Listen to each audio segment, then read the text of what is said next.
parent. Well, 1 year and a month and 2 weeks, my son, this is how he is. So diaper is pampers in our language. So meaning that all pampers, no sleep, and all fun. So this was the idea of the title of this speech. I will be candid with you. I should do this. I should share with you some secrets, and the very intriguing secrets that any of you, whether with the kids or without kids, can use in your future life. So listen attentively. If you listen to me, your kids will be listening to you as Lucy does now. Very attentively, just on the edge of her seat, waiting for me to deliver. Excellent. So listen up then. But let me start with what? Speaking to kids is difficult. Well, I just wondered, it's a heat wave today that hit Rome and I believe Kiev as well. Anyway, so let me try this out. I did it already in this audience. Many of you were present, but let me try it out anyway. How many of you have kids? Could you raise your hands? 1, 2, 3, 4, 5. Don't be shy, please. Any kids? Right? Well, okay, 5. Now, how many of you are still kids? Oh my gosh. Some adults here don't count. Please go on. Right, talking to kids is difficult.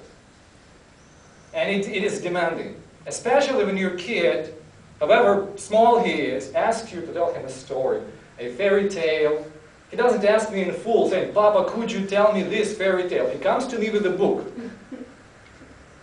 He points out at the book and says, Pa. Means, почитай. Could you read it for me? Anyway, what I figured out that it's a bit difficult to explain or tell a story to such a small kid. And maybe it should not appeal to a kid a story of the, 17th century. For example, this one, The Musicians of Bremen, by Brothers Grimm. Well, how does this appeal to the modern kid? So I decided to reshape it in a way, to make it more candid and open, but in a way to have some, conventional and everyday things in there. So maybe my kid, at the age of 3 or 4, will enjoy this one. Right, so it starts very simple. All of you know this tale, that a cat and a dog and a donkey and a rooster, they became old and they were kicked out to the street. So I decided to replace, all right, let it be a cat woman from this, you remember the Batman story, one of these, Batman and Robin, I believe.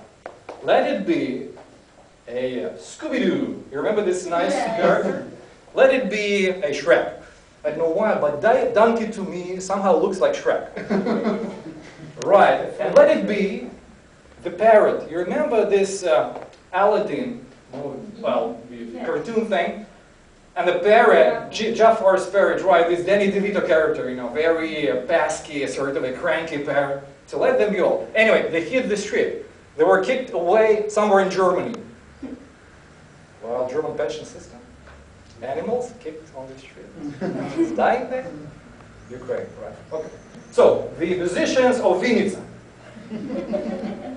Vinica is a town 250 kilometers and 300 meters away from Kiev. I live, well, it's my hometown. Yeah. So, Vinica is a nice place, all fictional, the real characters want to come to. Vinica was a free town. And these unfortunate 4 creatures decided to hit the street and go to the free town and live there. Maybe the pension system in the free town is better than the rest of Ukraine. I don't know, but they decided so. Stupid animals. Anyway. So they went there, and it's already, the dark fell, tumbled down on the earth. Everything was very dark, save for passing cars and, some pedestrians that were walking by. Anyway, so then they decided that they need rest and that they need some food. And all of a sudden, by the old Crook Road, very dark and dusty, they saw a workshop. Automotive mechanics lived there.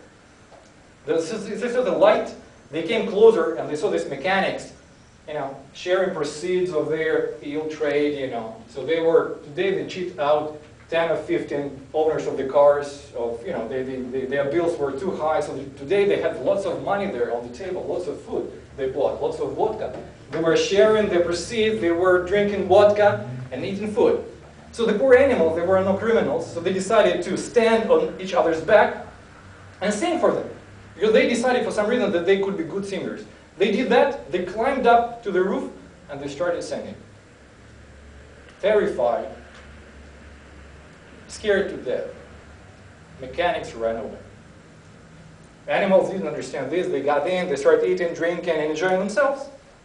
Then, after all this nice feast, they decided to switch off the light and have some rest. But you know, the foreman, mechanic, he forgot his mobile phone in there. So, and he decided maybe one of his clients would call him at night. So he sent a junior mechanic in there to pick up his mobile phone and to check how it is going in the workshop. So the guy went in there, and they saw the two lady cat's eyes by the wall, right next to the switch. So he decided maybe this was a TV still on, and because they were poor mechanics, there were no remote control, so he decided just to come up and push the button. Right. You know what happened next. Lady cat, she swiped her face with her, these nice blades, like X-Men thing. Right, and then, running away, he stepped on Shrek's leg. He was spread on the floor. Shrek picked up his feet and kicked him with his feet.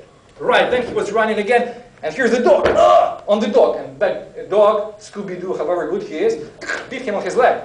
And then the rooster decided to be the bravest one. He was chasing them away, shh, shh. This was not Rooster the Spirit, I forgot it, but never mind. Danny DeVito wouldn't be offended. Anyway, so they disappeared. And this guy came to his foreman and said, look, some, tax inspector is there, and this tax inspector is very bad. He has blade fingers. He has fire eyes. And he came definitely to take taxes for this year. So they decided to disappear, forget their trade, and forever, ever, never come to this place. Right, this is the story. Tired? No. Looking to me and still listening. Right. Look, next time I can come by and tell you some more stories. It's red, but anyway, I'll finish anyway. I have, for example, this Kung Fu Cinderella, or Not That White. Anyway, Not the Snow White. I can come by and tell the stories. But however, I want to finish and tell you one thing, on a serious note now. Whatever story you say, whatever story you tell, however candid you are with your kid, just tell kids stories. My little kid with his book and his finger saying, Pa, he enjoys me talking to him. Whatever story I'm telling.